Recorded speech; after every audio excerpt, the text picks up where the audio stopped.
আজ বিশ্বকবি রবীন্দ্রনাথ ঠাকুর, কবিগুরু রবীন্দ্রনাথ ঠাকুর, প্রথম নোবেল বিজয়ী ভারতীয় সাহিত্যিক রবীন্দ্রনাথ ঠাকুরের জন্মদিবস।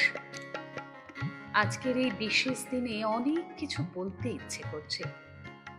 আমার অনুভব, রবীন্দ্রনাথ বাঙালির আত্মা, যা অবিনশ্বর, যার অস্তিত্ব প্রমাণাতীত। তাই আজ বাংলা তথা বাঙালিকে বাদ দিয়ে বিশ্বের চোখে দেখে নেব রবীন্দ্রনাথ ও তার কাব্যচর্চাকে। রবীন্দ্রনাথ ঠাকুর ও বিশ্ববন্দিত বিজ্ঞানী আইনস্টাইন তাঁদের সাক্ষাৎকারে নিজেদের আদর্শ দর্শন নিয়ে খোলাখুলি আলোচনা করেন। এই আলোচনায় আইনস্টাইন কবিগুরুর মানবিক চিন্তাভাবনার প্রতি প্রভাবিত ও অনুপ্রাণিত হন। রবি ঠাকুরের নরম অথচ দৃঢ় মনোভাব আইনস্টাইনকে বিস্মিত করে। যদিও আইনস্টাইন মনে করতেন সত্য মানুষের জানা অজানার উপর নির্ভর করে না, যেমন পিথাগোরাসের উপপাদ্য, তা মানুষের কাছে অজানা হলেও চরম সত্য। এক্ষেত্রে অবশ্য রবীন্দ্রনাথ মনে করতেন সত্য, সুন্দর, সর্বদাই মানুষের দ্বারা স্বীকৃতিপ্রাপ্ত। এক্ষেত্রে কবিগুরুর আমি কবিতাটি বড়ই প্রাসঙ্গিক। আমারই চেতনার রঙে পান্না হলো সবুজ, চুনি উঠল রাঙা হয়ে। আমি চোখ মেললুম আকাশে, জ্বলে উঠল আলো পূবে পশ্চিমে। গোলাপের দিকে চেয়ে বললুম, সুন্দর, সুন্দর হলো সে। তুমি বলবে এ যে তত্ত্ব কথা, এ কবির বাণী নয়। আমি বলবো এ সত্য, তাই এ কাব্য। এ আমার অহংকার, অহংকার সমস্ত মানুষের হয়ে। মানুষের অহংকার পটে বিশ্বকর্মার বিশ্বশিল্প। তত্ত্বজ্ঞানী জপ করছেন নিঃশ্বাসে প্রশ্বাসে। না না না, না পান্না, না চুনি, না আলো, না গোলাপ, না আমি, না তুমি।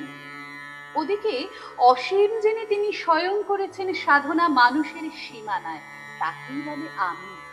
সেই আমির গহনে আলো আধারের ঘটল সঙ্গম, দেখা দিল রূপ, জেগে উঠল রস। না কখন ফুটে উঠে হলো হাঁ, মায়ার মন্ত্রে, রেখায়, রঙে, সুখে দুঃখে। একে বলো না তত্ত্ব? আমার মন হয়েছে পুলকিত বিশ্ব আমির রচনার আসরে। হাতে নিয়ে তুলি, পাত্রে নিয়ে রং।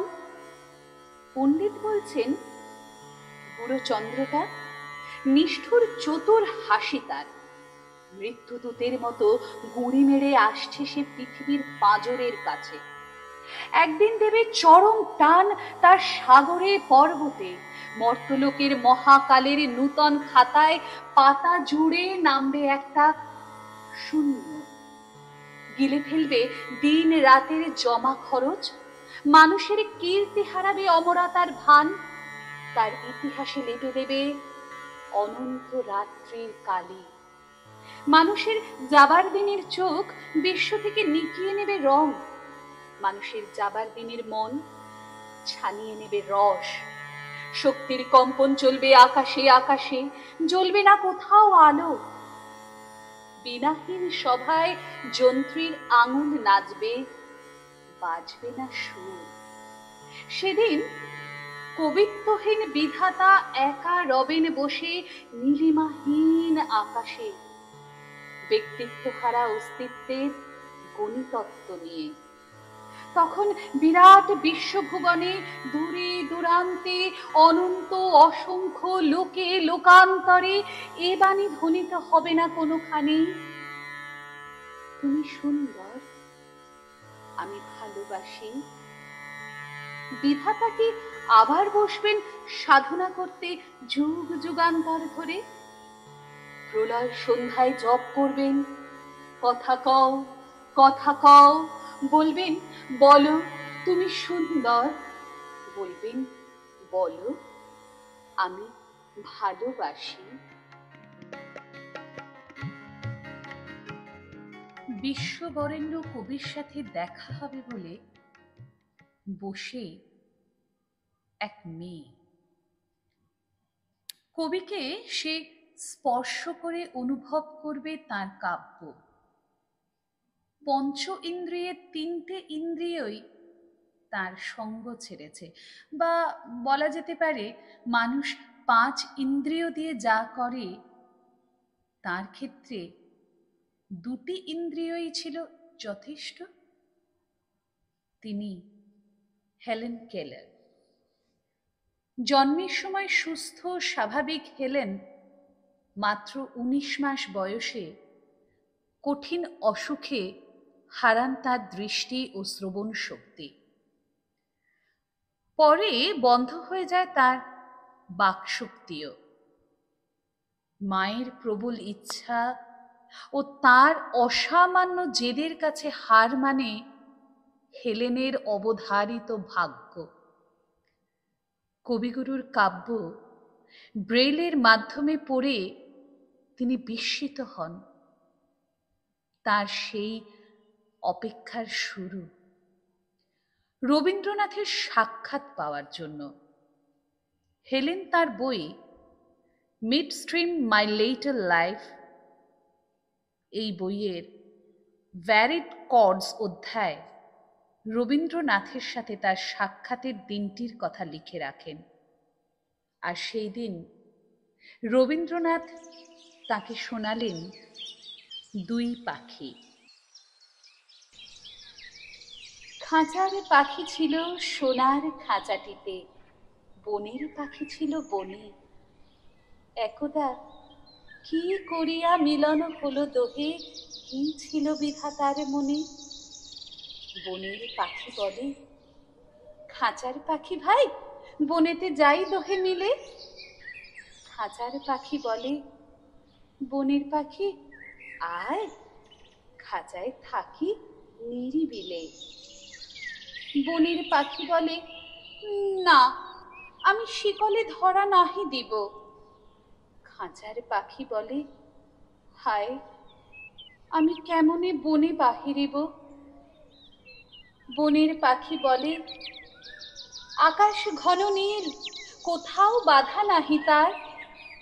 খাঁচার পাখি বলে, খাঁচাটি পরিপাটি কেমন ঢাকা চারিধার। বনের পাখি বলে, আপনা ছাড়ি দাও মেঘের মাঝে একেবারে। খাঁচার পাখি বলে, নিরালা সুখ কোণে বাঁধিয়া রাখো আপনারে। বনের পাখি বলে, না সেথা কোথায় উড়িবারে পাই।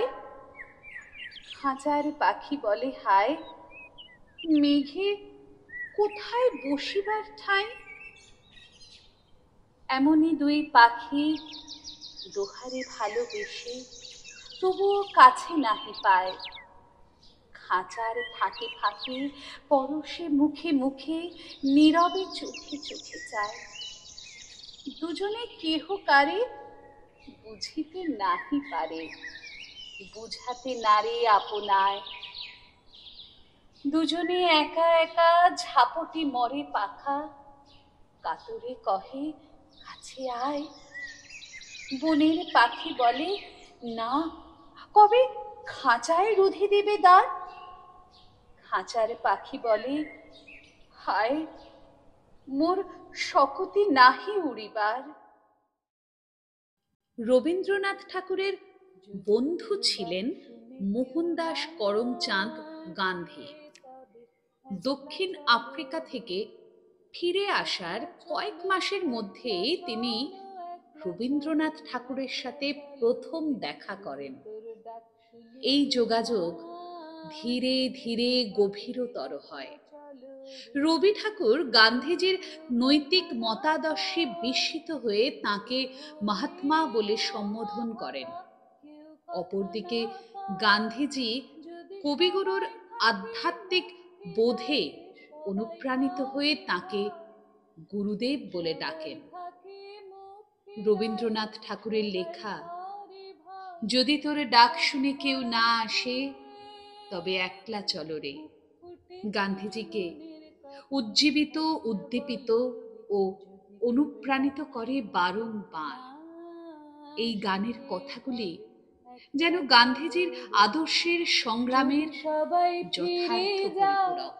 ওরে ওরে ও অভাগা সবাই ফিরে যায়, যদি গহন পথে যাবার কালে কেউ ফিরে না চায়, যদি গহন পথে যাবার কালে কেউ ফিরে না চায়, তবে পথের কাঁটা তুই রক্ত মাখা চরণ তলে একলা দলরে, যদি তোর ডাক শুনে কেউ না আসে তবে একলা চলো রে।